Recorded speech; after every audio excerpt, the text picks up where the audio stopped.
Hi, my name is Lynn Richards. I am a master gardener. I live in Richland County, but I group with the Lexington County gardeners. I am from the class of 2009, and I'd like to show you my shade garden today. The plant that you are looking at right now is called Iris tectorum. The common name is rooftop iris. And I wanted to talk to you today about shade gardens because I've had to learn to really get creative with shade gardens, and I wanted to show that there can be a lot of different color and texture in a shade garden. So I'm going to take you on a small tour of my shade garden now. The first thing I'll show you is this wonderful variegated Iris tectorum that I got from Ted Stevens at Nurseries Caroliniana about 2 years ago, and it's finally taking off, and this year it had some lovely dark purple blooms. But one thing about shade is you have to learn to really brighten the spot up. Here's another trick. This is autumn fern. Easy way to get a little bit of yellow and orange into your shade garden and a lot of feathery texture. Next, we're going to walk down here. This is a hydrangea. Getting ready to bloom out. Now this area of my yard gets about 3 hours of sun, so it's not really a full shade garden, but it do have to have plants that will tolerate shade, more so in this area than in a sunny area. This is something delightful. This is called a hardy begonia, and I love it because look at the undersides of the leaves. I just think it's fabulous. Now in about August, this will send up some lovely pink blooms on a real tall scape, and they're very delicate. The thing about this plant though is it moves, and you can see that this hardy begonia has wandered a bit down into some areas, and if you want something that will stay exactly where you planted it, then this is not the plant for you.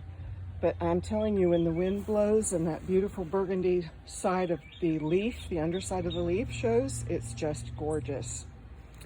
All right, and I'm going to take you over now to this side of my yard. And this is almost complete and total shade, starting with this right here. This is called Chinese knotweed. I got this as a hand-me-down plant. And in the summer, it will have delicate white blooms on top of it. And it will tolerate only 1 or 2 hours of sun. I saw it today in a full shade garden doing just fine. And you can see right here, it's getting ready to open up and bloom, and the blooms will be white. The science name for this is Persicaria. It's also called Chinese knotweed. Now this is another little delightful plant that I got from Ted Stevens at Nurseries Caroliniana. And this is called a Japanese boxthorn, or a tree of 1,000 stars. The science name for it is Cereus fetida, and that means that it has this little bit of an odor. Another thing I have in my shade garden is Batilla. This is a native South Carolina orchid, and it will have beautiful purple blooms in about a month. And moving down, I have more Iris tectorum. This one has a white bloom. It looks like a lily. I have a little bit of a juga. And I'm going to let you get a little bit better view of the shade garden in total, because I wanted to show again that you can do a variety of textures and a variety of colors within the shade garden that's going to make it bright and cheerful, and you're going to really enjoy shade gardening. This right here is called Pieris japonica, and you can see in January it had little droops here that looked like little tiny white bells. That's it. That's all the plant does that's spectacular, but it is really nice in February to see all of those little white droops of white flowers. And then to get the little bit of light in the shade area, I have planted some carex. Carex is a shade-tolerant grass. Unlike Liriope, it does not spread. It stays in a nice clump format. This is a hydrangea that I got years ago. It's a variegated. It has a lace cap lavender bloom when it blooms. It's not very happy here, so I'm not going to spend a lot of time on it. One of the things that you'll see, especially right here in this picture, is the variety of shapes and textures that I have in here, and I think that makes it more interesting.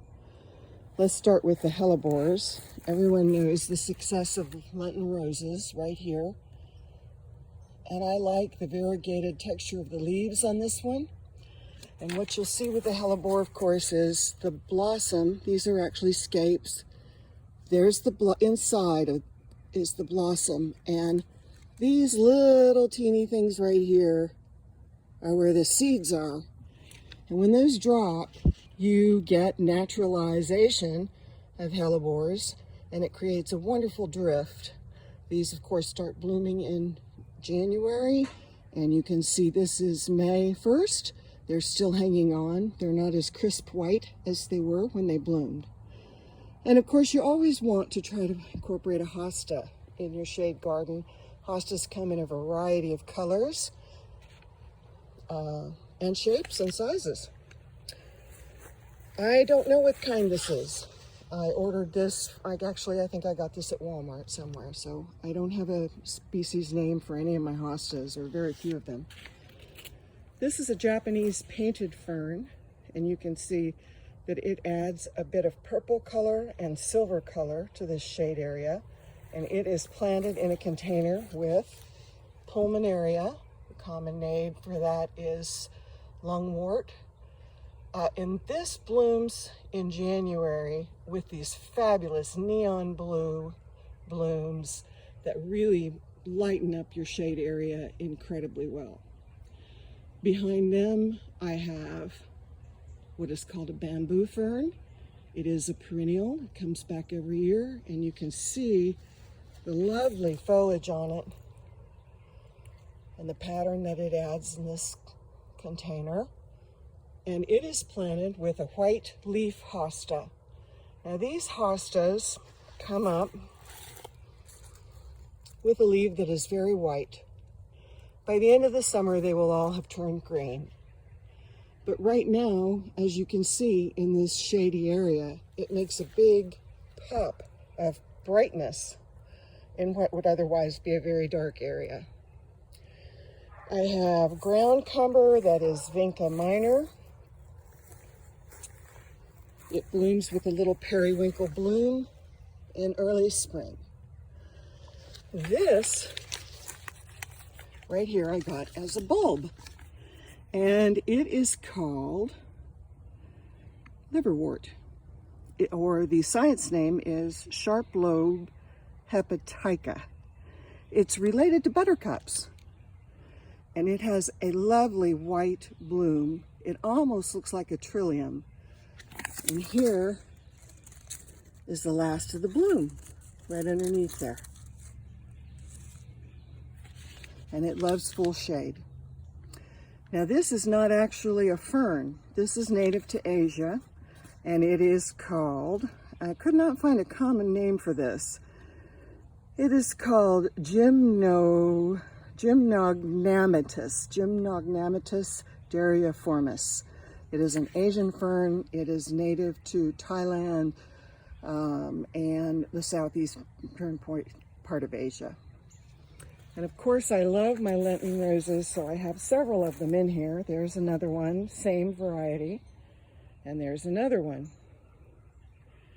But you can see in this container section how many different colors and points of interest there are. And this is done in a full shade garden. Behind that is a autumn fern. It does just fine in a container, never gets any full sun. This is another white hosta, and it is planted with something called a netted chain fern. And it's called Laurinaria areobata, is the science name of that. And again, it is a delightful addition of a different color, different texture. It's planted with the white hosta.